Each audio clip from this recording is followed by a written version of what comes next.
And welcome back. That was a creative deal we did there at the beginning. That was actually my girlfriend's idea. We strapped a GoPro to an elk's head.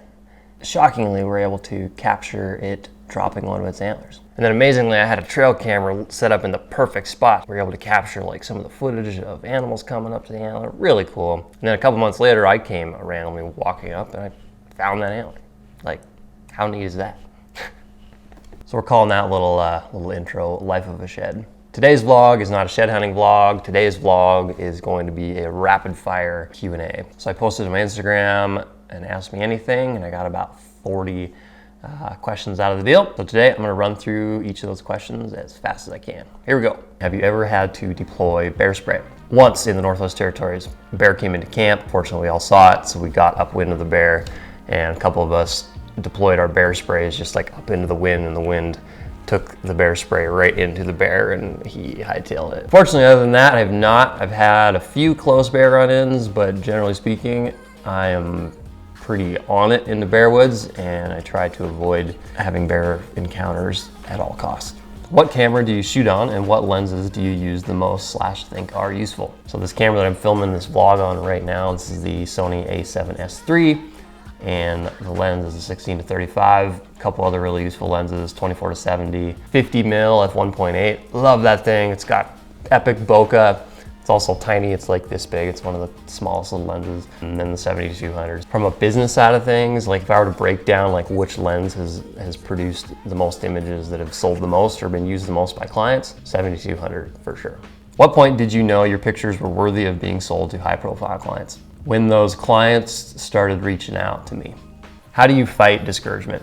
I pursue passion projects, and for me, that's vlogging. Vlogging doesn't really require me to have to like pitch to clients or have to be potentially rejected. I just get to vlog and I work in my own creative space and put out content. What kind of settings do you use for indoor / outdoor vlogs? Starting a vlog this fall. Awesome to hear you're starting a vlog.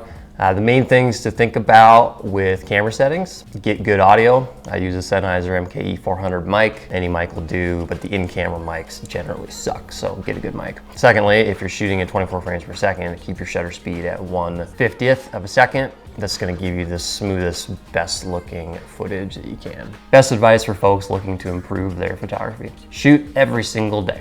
If you could live anywhere in Canada, where would it be? It's really hard to even think about that because Montana is super rad. But Alberta, BC, either of those has got some pretty rad hunting opportunities. So I'd probably go there. Or the Yukon. There's like hardly anybody up there. There's also elk in the Yukon. I take it back to my earlier answer. I would live in the Yukon.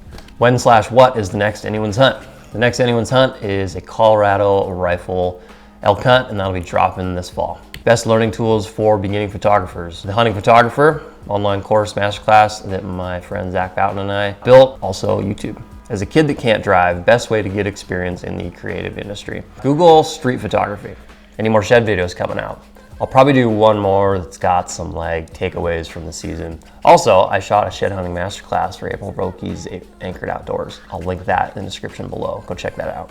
Thoughts on the Sony a7R II as a starter camera? They are $1,200 right now. Any mirrorless camera on the market right now is going to be pretty rad. My only ding on the a7R II is it uses an older style battery that sucks. The battery life on those things sucks. You get like 250 photos per battery.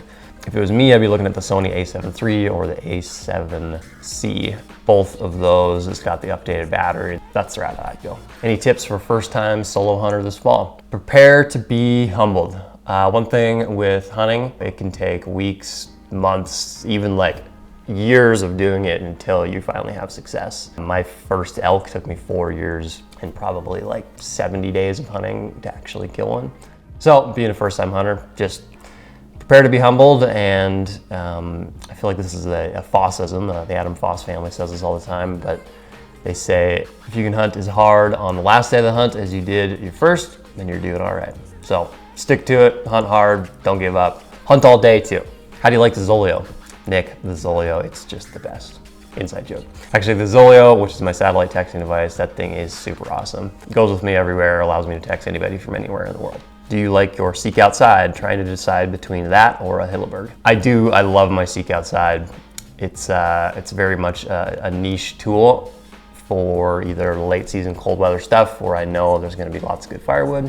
I probably would never use my Seek Outside, which is a teepee tent with an open floor in mosquito-y areas or even probably coastal environments. Coastal environments is really hard to build a fire. Mosquito-y areas, man, it's so nice to have an inner tent, which a Hilleberg has. Do you have any certain superstitions when it comes to hunting or shed hunting?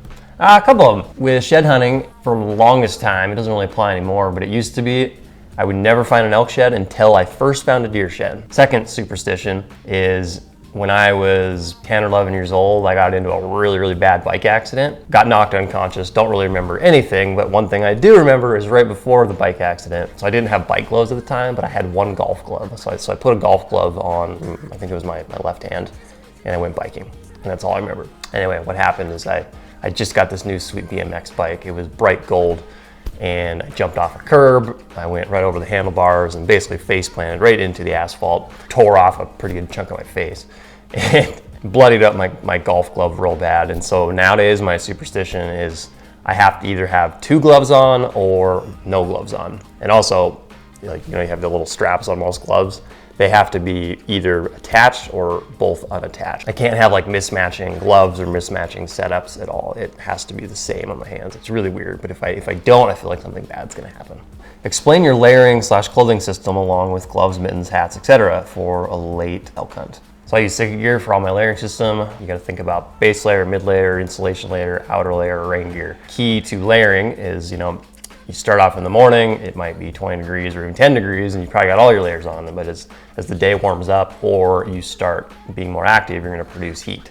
Things are gonna warm up, so you start shedding layers. The great thing about Sika gear layering system is they wick moisture, they push moisture out through the layers to dissipate moisture, get the moisture off your body and keeping you dry. Couple pieces of gear that I love from the Sika line. Base layers, the core lightweight hoodie is awesome. Probably one of my favorite insulation layers. There's a couple of them. The Kelvin Active jacket, it's basically like a lightweight puffy jacket that you can wear while you're moving, while you're hiking. It's also got a pretty soft outer layer, great for bow hunting. Another one of my favorite insulation layers, basically allows you to just sit on the windiest, nastiest ridges and just kind of sit there and laugh. It's kind of like you're wearing a sleeping bag. And that would be the Kelvin Down Windstopper hoodie. They also make the Kelvin Light pants, which are down insulated pants. Combine that with some blizzard mitts, like you're just gonna be laughing and loving life, especially on a late season elk hunt. Top 3 pieces of advice for filming a hunt. Shoot lots, bring a lot of memory cards, bring batteries. Pick a rifle and caliber for mule deer and elk for under $800 without glass.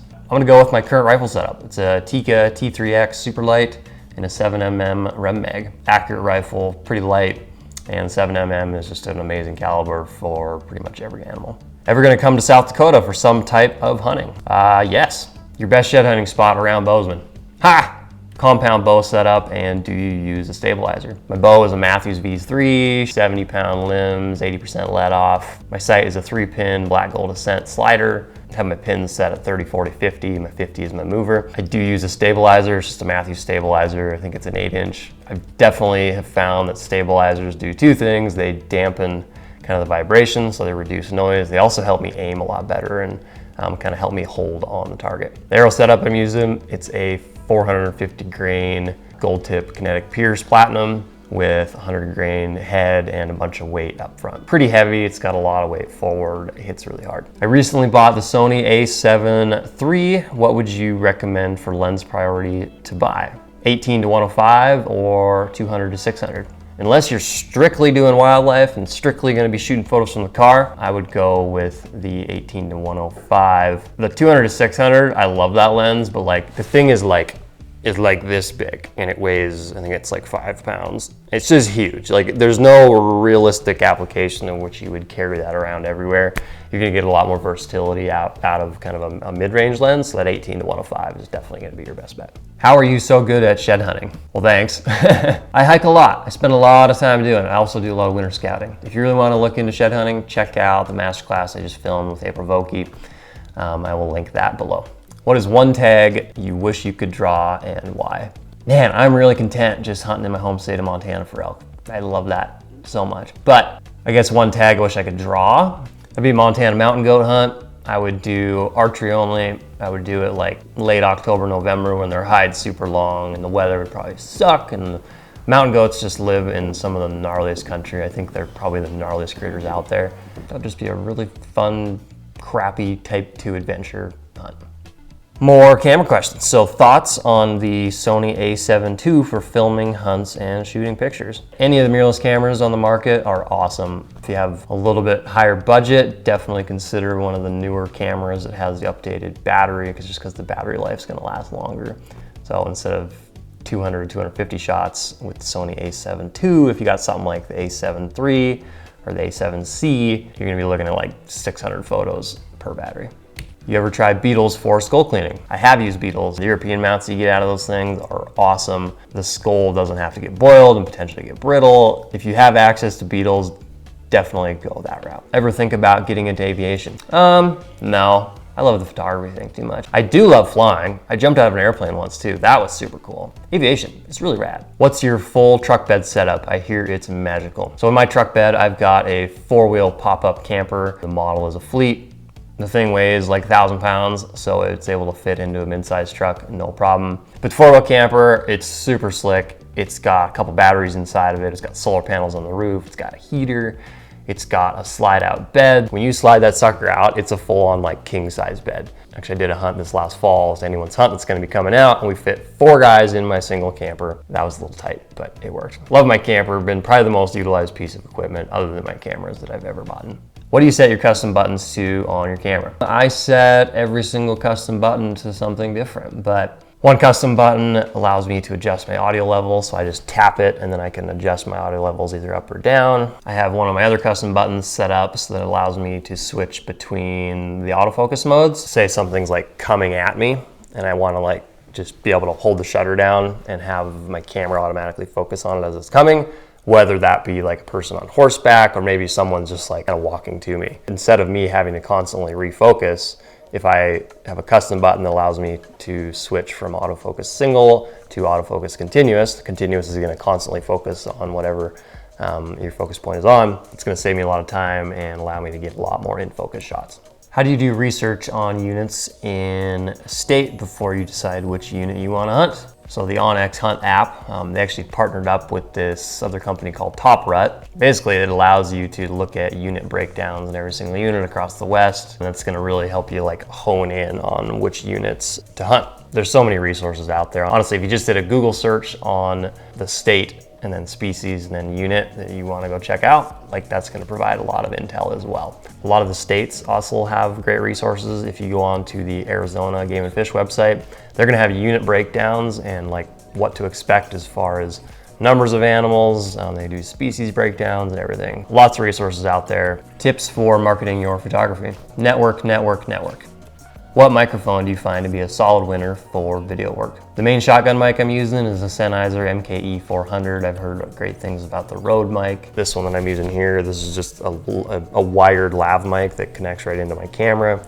Produces pretty good audio for these kind of sit-down interview style videos. I would avoid the little tiny mics that go on top of your camera. The problem is the audio quality on those generally kind of sucks. It's really not that much better than your camera's like internal microphone. So why would you go half-ass on microphone? Just go all in on a good one. What's your favorite horn or match set that you have found? Ooh, tough question. There's so many. My house is literally full of antlers. The ones that I keep them because they're favorites and they've got a cool memory associated with them. Found a really cool antler on Lanai from an access deer. That's one of my favorites. Again, so many elk sheds. I found a lot of elk sheds with my friend Isaac. This year, him and I, we were out, I think it was May 12th, randomly stumbled into a 365 match set. That was pretty cool. That's definitely a favorite from this year. Total weight of your hunting pack for elk season. That depends. If I'm doing day hunts, I try to keep it as light as possible because I firmly believe that you have to kill an elk before you can pack it out. So why would you bring all this extra gear in a big giant frame pack if you're just out for a day? But when I'm doing like backpack style hunt, probably like 45 to 55 pounds. But geez, if you're going for 5 days, it's probably gonna be 70 pounds. It just all depends. Lighter is better and you gotta kill them before you can pack it out. So remember that. Whew, just got through all the questions. They weren't as rapid fire as I was expecting. I was expecting to be like using like one word or one sentence answers, but I went a little bit long-winded on pretty much everything. That'll happen. Either way, love doing this. That was fun. I'll probably post another Ask Me Anything on my Instagram. Be on the lookout for that. But if you enjoy this vlog, hit the like button. If you want to see more, please subscribe. Doing both helps me out a ton. I love vlogging. It's really fun. I enjoy reaching people through this type of a platform. But thanks again for following along. We'll see you next time.